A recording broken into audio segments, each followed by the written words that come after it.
আজকে আলোচনা করব ঠাকুর ঘর নিয়ে।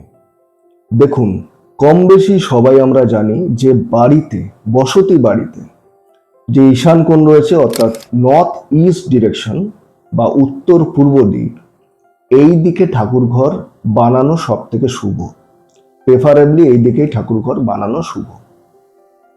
এছাড়াও বাড়ির নর্থ অর্থাৎ উত্তর বা বাড়ির পূর্ব দিকেও কিন্তু ঠাকুর ঘর বানানো যেতে পারে। ঠাকুর ঘরে একটা দেবতা বা দেবীর একটা ফটো বা মূর্তি রাখা উচিত, একাধিক নয়। এবং কিছু কিছু বাড়িতে ঠাকুরঘর ছাড়াও অন্যান্য রুমেও দেবতা বা দেবীর ফটো বা মূর্তি রাখা হয়, এটাও কিন্তু সঠিক নয়। ইভেন ঠাকুর ঘরে একাধিক দেবতা বা দেবীর ফটো বা মূর্তি রাখা উচিত নয়। এতে কিন্তু ডিফারেন্ট এনার্জি ফ্রিকোয়েন্সি তৈরি হয়, যেটা কিন্তু সঠিক নয়।